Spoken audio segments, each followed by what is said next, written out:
Yeah, let's talk about this first. I've got one with milk. Coming from a family, my dad was a dairy engineer from Texas Tech So you're a University. big, strong guy. There it is. Drink lots of whole milk in my day.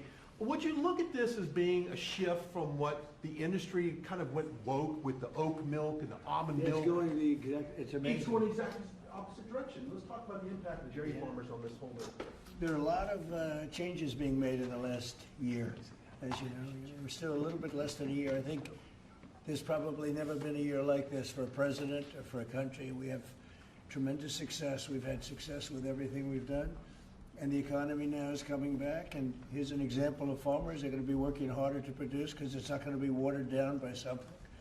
And it's great to see it. And if you'd like a zip of that, I'd give it to you. It's actually been here. It's only been here for a few minutes before we started. It's not 5 days. 5 days and open, right? No, it's not. But it's an honor. What we've done in the country in the last year, it's incredible. All of us together. It's incredible. So I appreciate the question.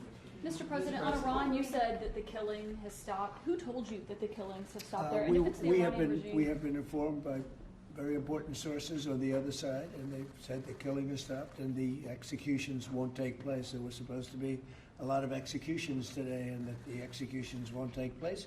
And we're going to find out. I mean, I'll find out after this. You'll find out. But we've been told on good authority, and I hope it's true. Who knows, right? Who knows? We've seen the body bags, so how do you trust No, them? you've seen that over the last few days, and they said people were shooting at them with guns, and they were shooting back, and you know, it's one of those things. But they told me that there'll be no executions, and so I hope that's true. Does this mean military action is now off the table against Iran? Oh, we're going to watch it and see what the process is, but we were given a very good statement by people that are aware of what's going on. Is that still considering military action? When Is they that still say no executions, everyone is talking about a lot of executions were taking place today. We were just told no executions. I hope that's true. That's a big thing. Yes, but The foreign minister of Greenland, she said a while ago in a press conference in an embassy of Denmark that she made very clear in the meeting that happened here in the White House what are their limits. She also said that it was a very respectful meeting. Are those limits going to be respected? well, we're going to see what happens with Greenland. We need Greenland for national security, so we're going to see what happens. They're going to brief me on the meeting right after this conference. In fact, the sooner I get you out, the faster I'm going to know exactly what happened. But we have a very good relationship with Denmark, as you know. We'll see. But, you know, we're doing the Golden Dome. We're doing a lot of things, and we really need it. If we don't go in, Russia's going to go in, and China's going to go in. And there's not a thing that Denmark can do about it, but we can do everything about it. There's no more in what they can do there? Well, we're going to see. I mean, look, we're going to see what happens, but we need it. You know, I'm not the first one. This was talked about by President Truman, and 40 years before President Truman, they were talking about it. They've been talking about this for 100 years. This is not anything so new. A lot of people don't realize that, but this was a hot subject. Probably not as hot as it is now, but it was a hot subject for a long time. We need it for national security, and that includes for Europe. And I spoke with, as you know, Mark, the head of NATO, and he really wants to see something happen. It's very important for national security. It's being reported that Health and Human Services released frozen funds to Planned Parenthood. I'm wondering why this happened and why Planned Parenthood is receiving any federal funds. I don't know anything about that. Bobby, do you know anything about that? What was the question? It's being reported that frozen funds were released to Planned Parenthood in December by HHS. I'm wondering why that happened. I haven't heard not heard that. I have not heard that. Mr. President, on NATO, right now it sounds like you are saying that you would potentially acquire Greenland by force. That would be a NATO country. Well, you're saying that. Are you saying that? Would you do that? No, by you're force? saying that. Would you I acquire didn't that say by it. force No, right you're now? telling me that that's what I'm going to do. You don't know what I'm going to do. So what are the options? Your then? network Because doesn't know the, either. the Danish foreign minister said that there's still fundamental differences after the meeting with Rubio and with the vice president. Are you willing to leave the NATO alliance in order to get what you want with Greenland? What are the options right now? Well, I wouldn't be telling you what I'm willing to do, certainly. I'm not going to give up options, but it's very important. Greenland's very important for the national security, including of Denmark. And the problem is, there's not a thing that Denmark can do about it if Russia or China wants to occupy Greenland. But there's everything we can do. You found that out last week with Venezuela. There's everything we can do about things such as that. Not going to happen. We're not, I can't rely on Denmark being able to fend themselves off. They were talking about they put an extra dog, and they were serious about this. They put an extra dog sled there last month. They added a second dog sled. That's not going to do the trick. Denmark fought alongside the United States in both Afghanistan Thank you and for telling me Iraq. that. I appreciate it. But I have a very good relationship they're with an Denmark, ally and of we'll the see how it United all States. works out.